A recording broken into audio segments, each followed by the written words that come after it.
चलिए देखिए, अब कल हम लोग तीसरे चैप्टर विद्युत धारा का 4 क्वेश्चन हम लोग कंप्लीट किए थे। 3.1, 3.2, 3.3 और 3.4 यहां तक हम लोग कवर कर लिए थे। आज हम बात करेंगे 3.5। ठीक है, 3.5 देखिए क्वेश्चन में क्या है। क्वेश्चन को साथ में आप लिखते रहें। कह रहा कमरे के ताप, कमरे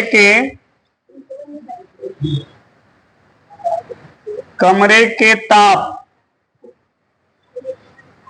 और कमरे का ताप दिया कितना, ब्रैकेट में लिखा है 27 डिग्री सेंटीग्रेड पर किसी तापन अवयव का प्रतिरोध, अवयव का प्रतिरोध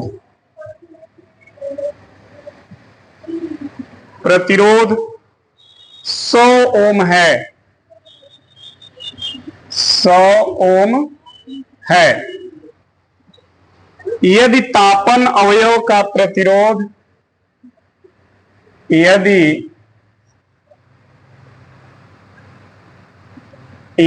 तापन अवयव का प्रतिरोध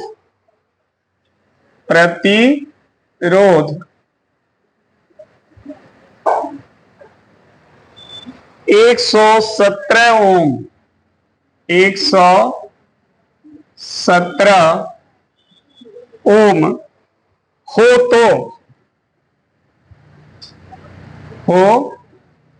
तो अवयव का ताप क्या होगा, अवयव का ताप क्या होगा। ठीक है, प्रतिरोधक के पदार्थ का ताप गुणांक, प्रतिरोधक के पदार्थ का ताप गुणांक दिया है 1.70 गुणे 10 पे -4 प्रति डिग्री सेंटीग्रेड। देख लीजिए, ये क्वेश्चन है आपके सामने, ध्यान देना। अब इसको लिख लिए सब लोग ना। अब देखो, इसको कह रहा है कि कमरे के ताप, कमरे का टेम्परेचर यहां पर क्या लिखा है, 27 डिग्री सेंटीग्रेड। इस कमरे के टेम्परेचर पर किसी तापन अवयव, तापन अवयव का मतलब होता है ऐसी वस्तु जो ताप से काम करती हो, हीट होने पर काम करती हो। जैसे हीटर का तार तभी काम करता है जब वो हीट होता है। ठीक है, तो हीटर के तार को हम क्या बोलेंगे, तापन अवयव, क्योंकि वो ताप पर काम करता है। ठीक है, तो ऐसे तापन अवयव का प्रतिरोध कितना है, 100। जब कमरे का टेम्परेचर 27 डिग्री है, उस ताप पर किसी तापन अवयव का प्रतिरोध 100 ओम है। क्लियर। कह रहा है यदि तापन अवयव का प्रतिरोध इतना ओम हो जाए तो उसका ताप कितना होगा। देखिए, प्रतिरोध 100 से 117 हो गया, इसका मतलब है कि ताप क्या होगा, बदलेगा। तो कह रहा वह ताप कितना होगा जबकि उस प्रतिरोधक के पदार्थ का ताप गुणांक कितना है। ठीक है, देखिए आप सभी को बता दें, किसी भी धातु को जब गर्म किया जाता है, उसका ताप बढ़ाया जाता है तो उसका प्रतिरोध बढ़ता है। और ये आपको पहले ही बता दिया गया है, प्रतिरोध पर ताप का प्रभाव। एक हेडिंग लिखाया गया है और वहां पर फॉर्मूला भी दिया गया आपको। तो वहां पर क्लियर किया गया है कि अगर किसी धातु के तार को या किसी धातु के टुकड़े को आप गर्म करोगे, उसका टेम्परेचर बढ़ाओगे, तो प्रतिरोध क्या होगा? बढ़ेगा। ठीक है? या किसी धातु के तार का प्रतिरोध बढ़ रहा है, इसका मतलब उसका ताप भी बढ़ रहा है। तो यहां भी देख लो, प्रतिरोध 100 से 117 ओम हो गया, तो प्रतिरोध बढ़ा है कि घटा? बढ़ा है। इसका मतलब उसका ताप भी बढ़ा होगा। वह ताप 27 से कम नहीं हो सकता, एकदम क्लियर है। अगर आपका आंसर 27 से कम आ रहा है तो चेक कर लीजिए कि वो गलत है, क्योंकि वो 27 हो ही नहीं सकता, कम उससे हो ही नहीं सकता, 27 से ऊपर होगा। अब जितना डिग्री सेंटीग्रेड हो। समझ में आ गई बात? तो चलिए देखिए, जब इसको हम हल करेंगे तो ध्यान दीजिए इधर, इसका पहला ताप है 27 डिग्री। वो पहले ताप को हम T1 मान लेते हैं। T1 इक्वल टू यहां दिया है 27 डिग्री सेंटीग्रेड, और T1 टेम्परेचर पर इसका जो प्रतिरोध होगा उसको हम क्या मानेंगे? R1। क्या मानेंगे? R1। और वो R1 कितना है? 100 ओम है। ठीक है? अब प्रतिरोध कितना हो गया? 117। प्रतिरोध बदला है, उस प्रतिरोध को हम मान लेते हैं क्या? R2। और R2 हो गया 117 ओम। ध्यान रखना। तो T2 कितना होगा? T2 हमें ज्ञात करना है। जबकि इस प्रतिरोध का ताप गुणांक को अल्फा से प्रदर्शित करते हैं, और अल्फा बराबर दिया है 1.70 गुणे 10⁻⁴ प्रति डिग्री सेंटीग्रेड। ताप गुणांक का यूनिट प्रति डिग्री सेंटीग्रेड होता है। ये जो लाइन ऐसे खींच रहे हैं इसको प्रति पढ़ा जाता है, नहीं तो हिंदी में लिखना पड़ेगा प्रति डिग्री सेंटीग्रेड, नहीं तो डिग्री सेंटीग्रेड पर -1 लिखना पड़ेगा। तो जो आपको आसान लगे। ठीक है? अब देखिए T2 कैसे निकलेगा। तो सूत्र आपको हमने कहा ना कि इसका एक सूत्र है, आप सूत्र पढ़े हैं। अब सूत्र देखिए, अल्फा बराबर क्या होता है जी? अल्फा बराबर सूत्र है R2 माइनस R1 बटा R1 ब्रैकेट में T2 माइनस, यही सूत्र आप यूज करोगे। ठीक है? इसी सूत्र से आपको T2 मिल जाएगा। क्लियर है? अब देखो कैसे निकलेगा। हमें T2 निकालना है। T2 इस ब्रैकेट में है, तो इस ब्रैकेट वाले पूरे पद को ट्रांसफर कर दो अल्फा के जगह, और अल्फा को ट्रांसफर कर दो इस जहां पर ब्रैकेट है वहां पर। ठीक है? तो आपको क्या मिला? देखना ध्यान से, आपको दिखेगा T2 माइनस T1 बराबर, ऊपर देखिए वैसे ही रहेगा, उसमें चेंज नहीं, नीचे R1 और इसके जगह आ गया अल्फा। सही है? अब इनके मान रखिए।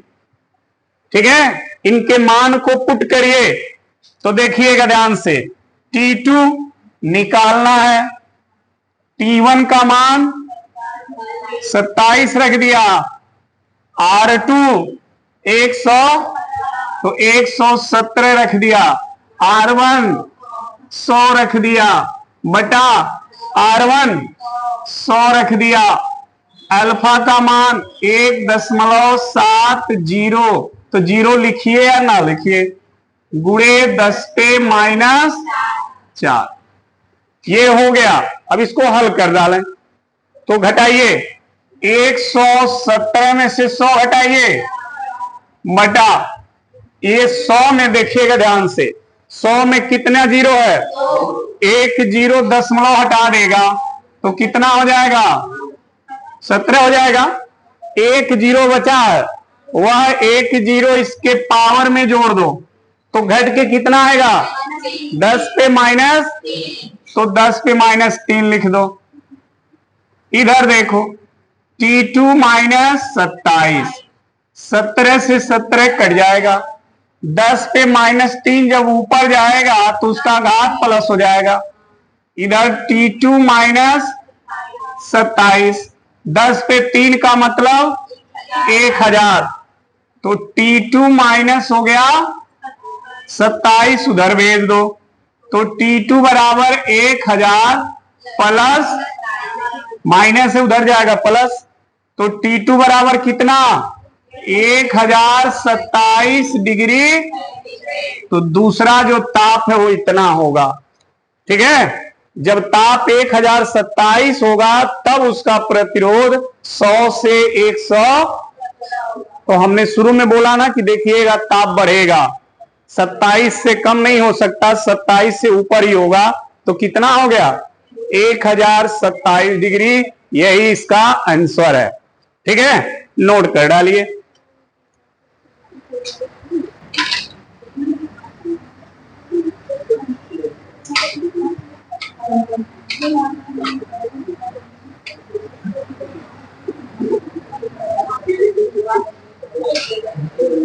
चलिए देखिए 3.6। ठीक है, अब इस क्वेश्चन को देखिए, बात ना करो। 3.6 में कह रहा है 15 मीटर लंबे, क्वेश्चन लिखते जाएं, 15 मीटर लंबे एवं 6.0 गुणे 10 पे -7 घात मीटर स्क्वायर अनुप्रस्थ काट वाले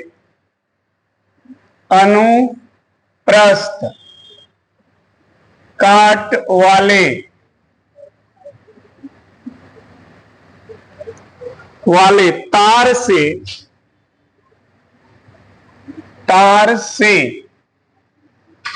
ठीक है, उपेक्षणीय धारा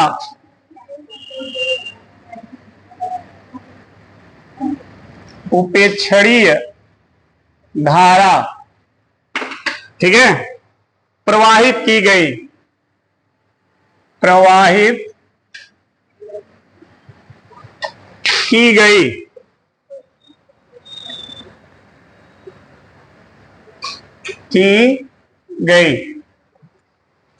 और इसका प्रतिरोध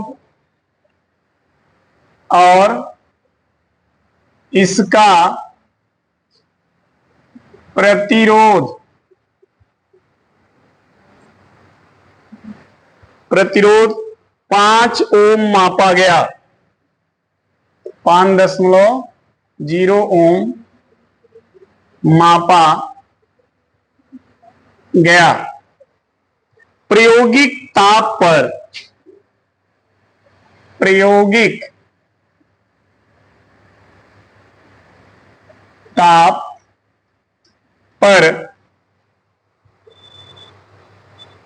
पर तार के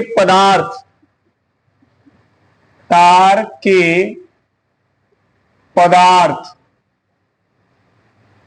की प्रतिरोधकता क्या होगी? प्रतिरोधकता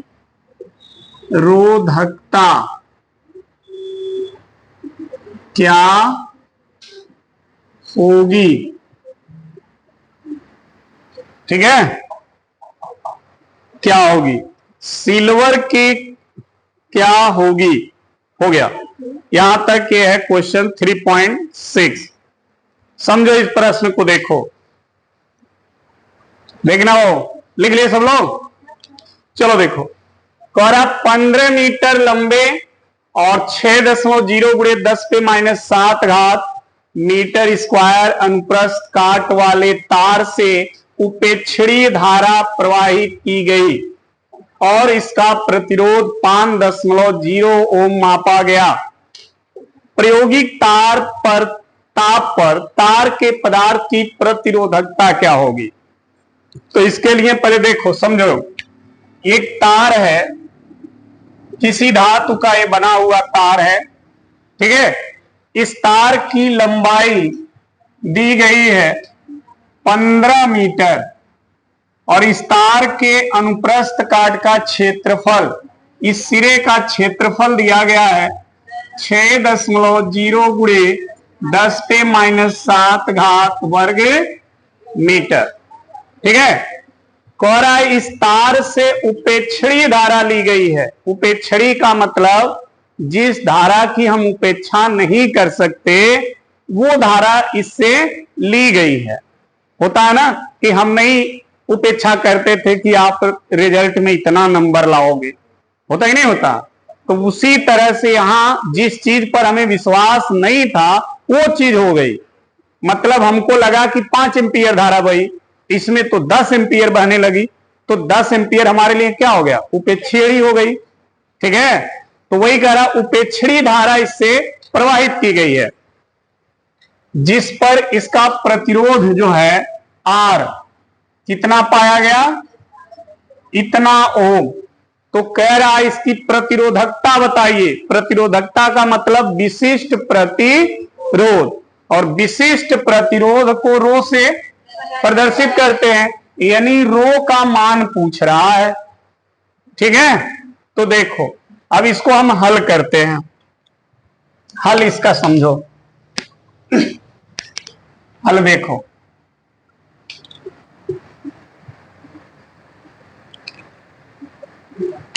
देखना ध्यान से, जो जो दिया पहले लिखो उसको। एल बराबर 15 मीटर और क्या दिया है, ए अनुप्रस्थ काट का क्षेत्रफल 6.0 गुणे 10⁻⁷ वर्ग मीटर, ठीक है। और क्या दिया है, आर। आर इक्वल टू दिया है 5.0 ओम। आपसे प्रतिरोधकता यानी रो का मान पूछ रहा है। इसी को प्रतिरोधकता, इसी को विशिष्ट प्रतिरोध भी कहते हैं, ठीक है। अगर प्रतिरोधकता पूछा जाए या विशिष्ट प्रतिरोध पूछा जाए, दोनों का मतलब एक ही है। क्लियर। तो रो का मान पूछा जा रहा है। अब आप फार्मूला पढ़े होंगे रो के मान का, क्या है सूत्र। हाँ, सूत्र देखिए याद होना चाहिए। सूत्र इसका क्या होता है जी, रो बराबर आर एल अपान ए की ए अपान एल। देख लेना भाई, एल अपान ए है कि ए अपान एल है। देखो रो बराबर आ गया, क्या आया, एल अपान कि ए अपान एल।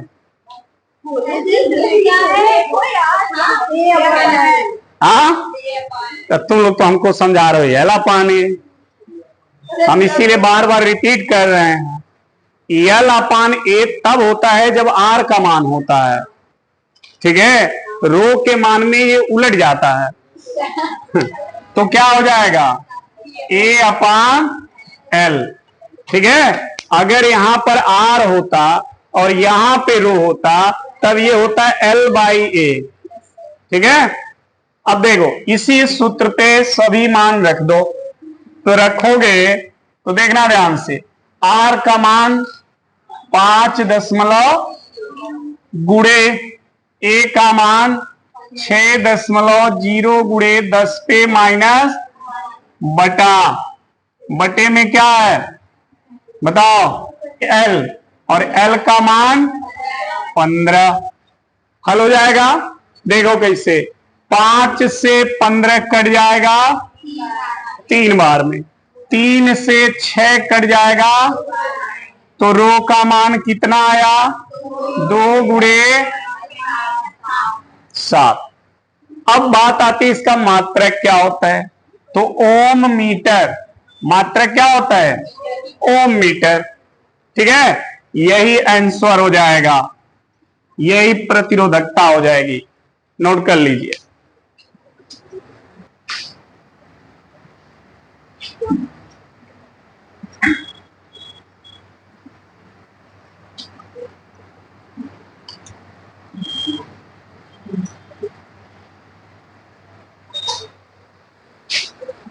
अगला प्रश्न देखिए 3.8 इस क्वेश्चन को देखिए। लिखा है नाइक्रोम का एक तापन अवयव, क्या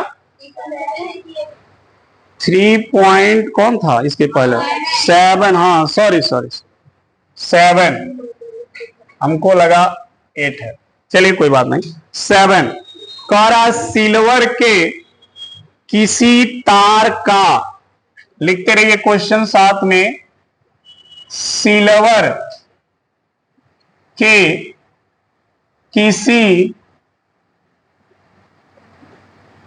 तार का 27.5 डिग्री सेंटीग्रेड ताप पर प्रतिरोध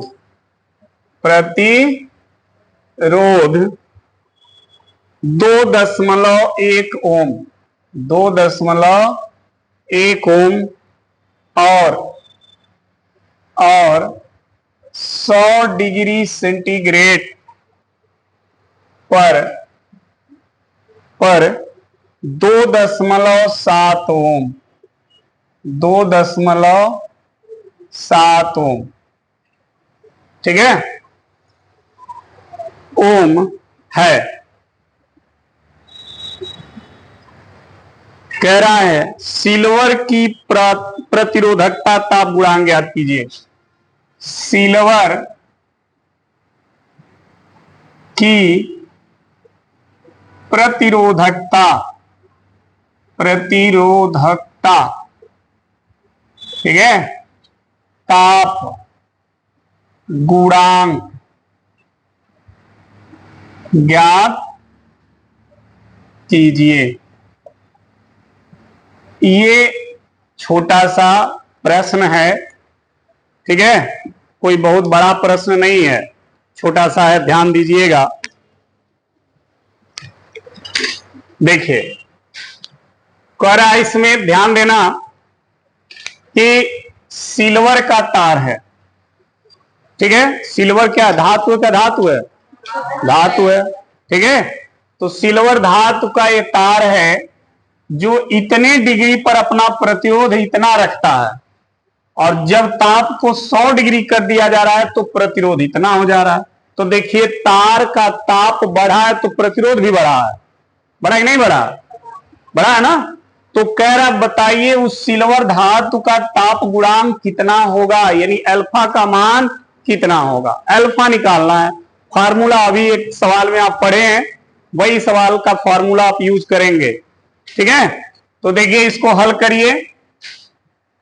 हल में देखिए जो जो दिया पहले उसको आप नोट कर लीजिए। क्या क्या दिया है, T1 दिया है, पहला जो टेम्परेचर है वो T1, उसको दिया है कितना 27.5 डिग्री, और उस ताप पर जो प्रतिरोध होगा वो R1, और उसका मान दिया है 2.1 ओम। दूसरा ताप है T2 जिसका मान है 100 डिग्री, तो उस ताप पर प्रतिरोध दिया है R2 कितना 2.7 ओम।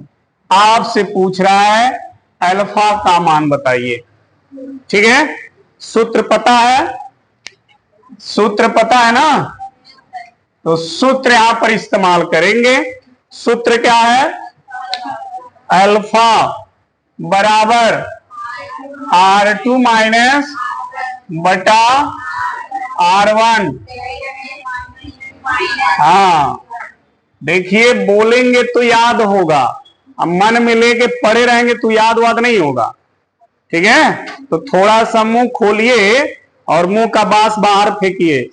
हाँ देखिए हमको अल्फा निकालना है, तो अल्फा बराबर समझो R2 का जो मान है वो कितना है, हाँ, -R1 2.1 बटा R1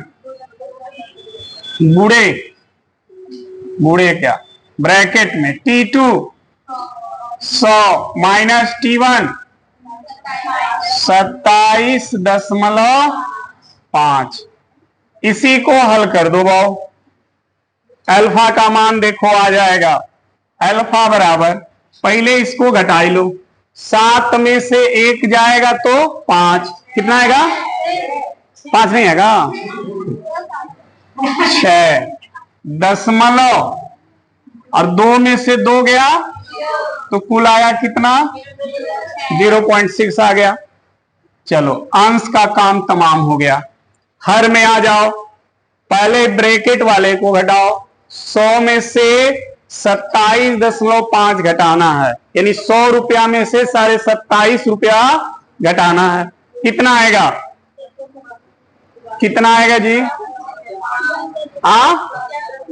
72.5, 72.5 बोलो, आधा टटियर आधा भितियर ना बोलो, आधा हिंदी आधा अंग्रेजी, 72.5 या तो बोलो 72.5। हाँ क्या करोगे, हम लोग इंग्लिश वाले हैं ना तो हो जाता है, तुम्हारी गलती नहीं है।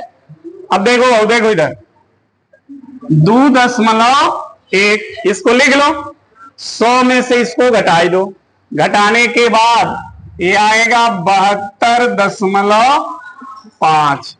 यहां तक कहानी समझ में आ गई होगी।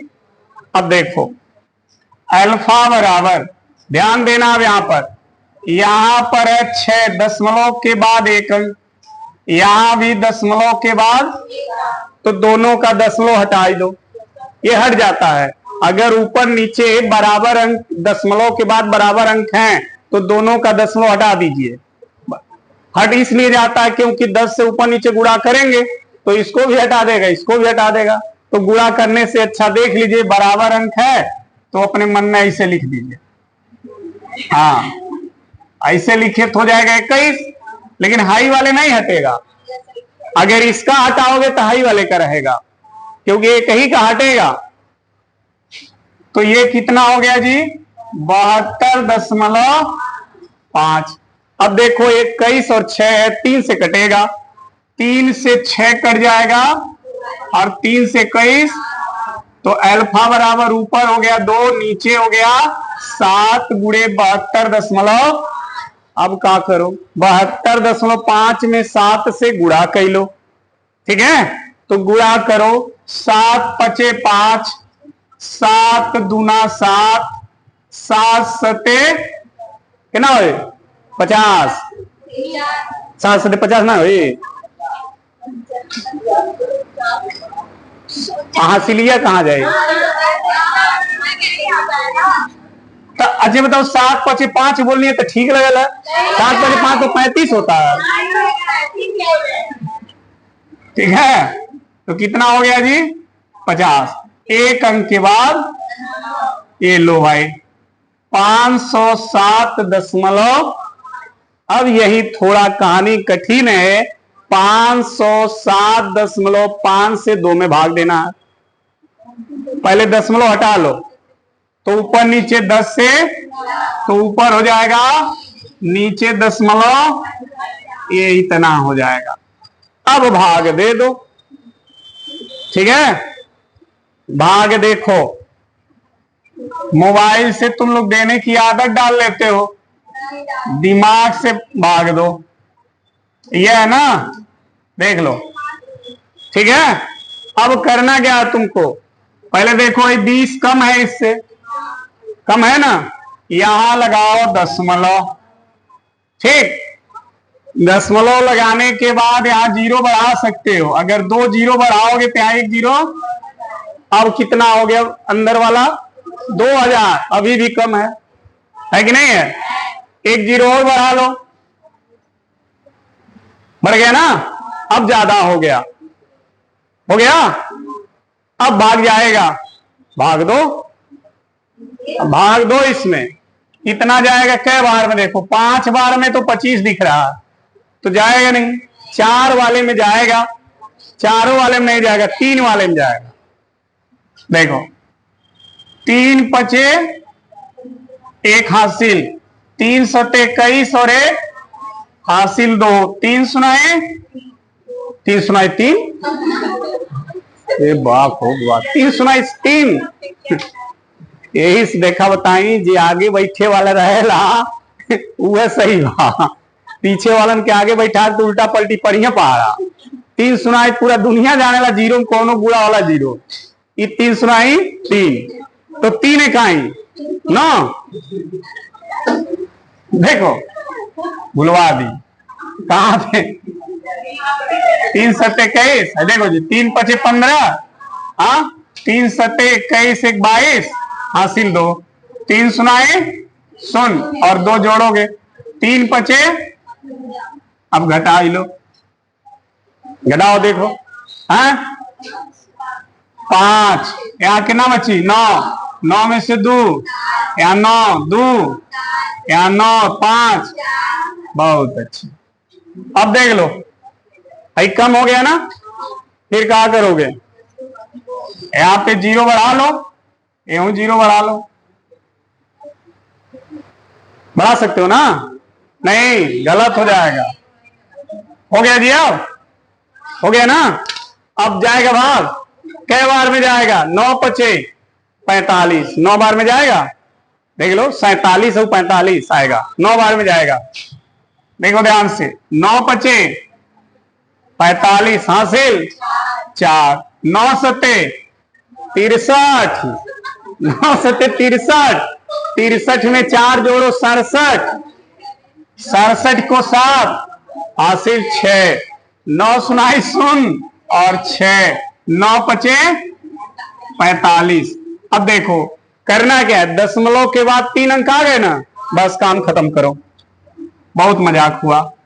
0.039, दशमलव को 2 अंक पीछे कर दो, तो 3.2 अंक पीछे गया तो 10 पे माइनस, यही अल्फा का मान आएगा।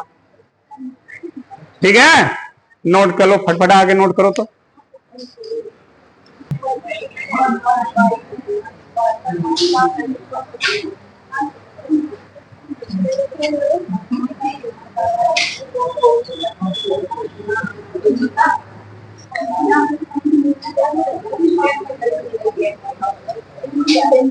चलो जी 3.8, सोना करो, लिखा है नाइक्रोम का एक तापन अवयव, निक्रोम, निक्रोम लिखा है, निक्रोम का एक तापन अवयव, तापन अवयव 230 वोल्ट की सप्लाई से संयोजित है और 3.2 एम्पियर की प्रारंभिक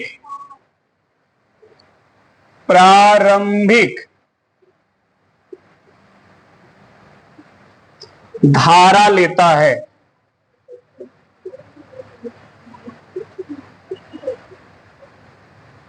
ठीक है, कह रहा जो कुछ सेकंड में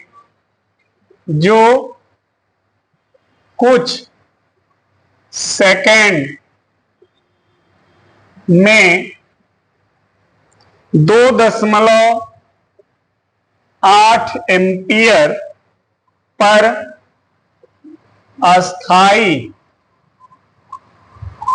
हो जाता है, हो जाता है। यदि कमरे का ताप, यदि कमरे का ताप, ठीक है, 27 डिग्री सेंटीग्रेड है, तो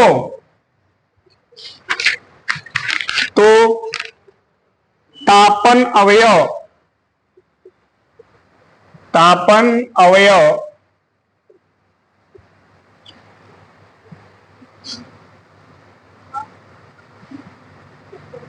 ठीक है, का अस्थाई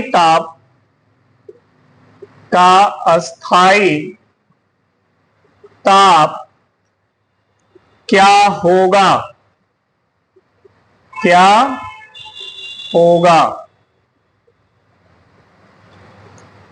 यदि दिए गए ताप परिसर में, यदि सब फालतू में बढ़ा देता है, ठंड कमंडल, दिए गए ताप परिसर में इका जरूरत रहे के लिखले खाई को है, ताप परिसर में निक्रोम, अरे तो कैसे कहा ही एनसीईआरटी है, निक्रोम का औसत प्रतिरोध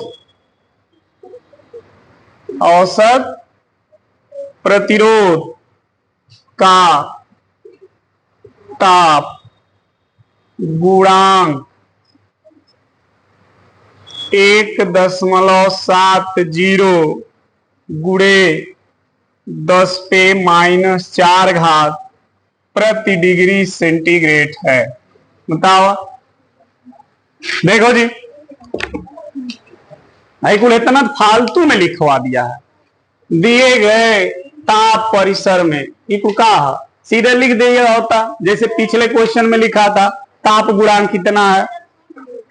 अरे तो अभी कोई बुक से मिलाता, कहता गुरुजी छोड़ दिए हैं, इसलिए हम भी लिख दिए, लेकिन उसका कोई मतलब नहीं। देखिए, समझिए, इसकी भावनाओं को समझो पहले।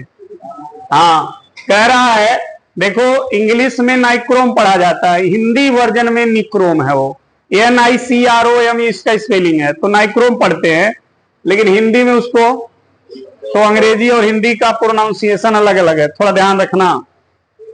जैसे लिखते हो स्टूल, पढ़ते हो स्कूल।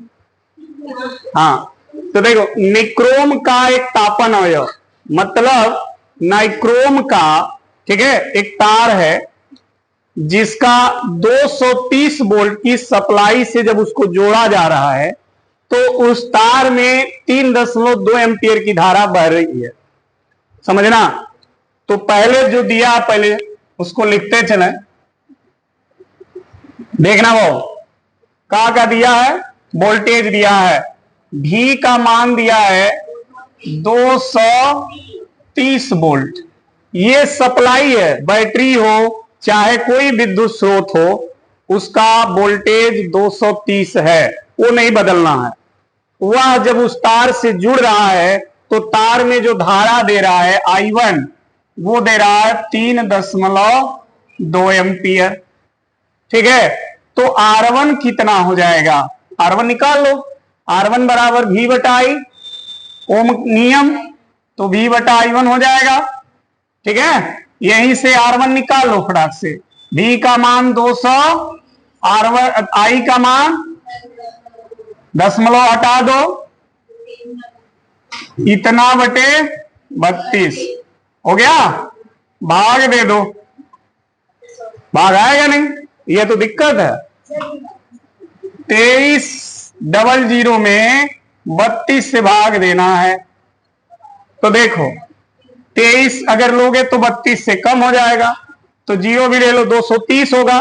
230 में 32 से भाग जाएगा तो कै बार में जाएगा देख लो, 8 × 3 = 24, हमको लग रहा है 7 बार में। देखो 7 दूना 14 को 4 हासिल 1, 7 त्रिक 21 और 1 कितना हो 22। है देखो 10 में से 4 गया, हाई 2 में से 2 गया, 2 में से 2, हाई 0 उतार लो, 60 ही आ गया। 23 दूना 46, 23 दूना 62 जी, 32 दूना 64, वाह वाह, हमको लगा 23 ज्यादा हो गई तो ना एक बार वो। अब मान गए तुम लोग को आ रहा, ठीक है। अब घटाओ घटाओ, 10 में से 2 गया, यहां बचा 5 में से 3 गया, 10 लगा दो, 1 0 बढ़ा लो, कितना हो गया। अब भाग कितने बार में जाएगा, हमको लग रहा है 8 बार में, हाँ 8 बार में जाएगा। देखो 8 दूना 16, 8 त्रिक 24 और 1 24 1 25, बस रहने दो, 71.8। R1 का मान आएगा 71.8 ओम, ठीक है। चलो अब देखो, फिर इसमें समझो आगे कहानी इसकी समझ लो। अब जब धारा कितना हो जा रहा है कुछ समय बाद, यानी I2 हो गया कितना 2.8 एम्पियर। जब धारा 2.8 एम्पियर बहने लगेगा तो प्रतिरोध बदल जाएगा, तभी तो धारा बदलेगा। तो अब R2 कितना होगा, फिर V बटे I2, V का मान 200 और I2 का मान 2 ऊपर हो जाएगा 2300, नीचे हो जाएगा, फिर भाग दो, ठीक है। इसको भी भाग दे के निकाल लो। देखो 2300 में भाग देना है 28 से, 230, ठीक है। कै बार में जाएगा जी, 9 दूना 18, 9 बार में जाएगा, 9 बार में जाएगा, 9 8 72 और 9 दूना 18 और 7 ज्यादा हो जाएगा, 8 बार में जाएगा। देखो 8 × 64 हासिल 6, ठीक है। 64 को 4 हासिल 6, 8 दूना 16 और 6, 16 और 6 22। हंसो मत, 10 में से 4 गया जी 6, ऐसा सब कट गया ना, ई का फिर हुआ होता का हो, ठीक है। फिर 10 बढ़ा, यहां पर क्या करोगे, अरे 0 उतारेंगे ना, कै बार में 2 बार में, 56 है, आई कितना आया, और यहां 0, 10 लगा दो ही 40 एक बार, बस छोड़ो झमेला। R2 बराबर कितना 82 बस इतने काम थोड़ा मेहनत का था, बाकी आसान है। देखो दोनों रेजिस्टेंस निकल गया। अब इसमें देखो पहले ताप कितना दिया है, यानी T1 है कितना, तो T2 पूछ रहा है कितना होगा, जबकि अल्फा दिया है इतना। समझ में आ गई बात। फार्मूला फिर वही जो सूत्र पढ़े हो, सूत्र लगाओ, क्या होगा, अल्फा इक्वल टू बटे T2 माइनस, फिर इसको उठा के यहां रख दो, T2 माइनस R2 माइनस बटे R1 इंटू अल्फा। R2 का मान कहां गए, 82 कितना था 1, 82, R1 का मान 71.8 हो गया, फिर 71 और अल्फा का मान, समझ में आ गई होगी बात, आई हो गया 27, ठीक है। फिर इसको हल करो। अब देखो T2 माइनस 27, आई घटा दो तो 11 में से 8 गया 3, यहां बचा 1 में से 1 गया कुछ नहीं, 10 में से 8 में से 7 गया, इतना आएगा, सही है ना। बटा 71.8 गुणे 1.7 गुणे 10 पे -4। ठीक है, अब क्या करें भाव, दशमलव हटा दो दोनों का, 103/17 लिख दो गुणे 71 आई ऊपर ले जाओ तो 10 पे हो जाएगा 4। ठीक है, T2 -27। अब क्या करना देखो, इसका इसमें गुणा कर लो, इसका इसमें गुणा कर लो, और ये हो गया 10 पे 4। अब गुणा करके जितना आएगा यहां लिख लो। अब कर लेना तुम, टाइम नहीं है, देखो ध्यान से, इसका इसमें गुणा करके यहां लिख लेना, और इधर T2 -27 है, इससे इसमें भाग दे करके यहां लिख लेना, आई 10 पे 4 है, देख लेना। ठीक है, और फिर इसको उधर भेज के जोड़ लेना आंसर, कुछ नहीं करना है, अब कर डालिए।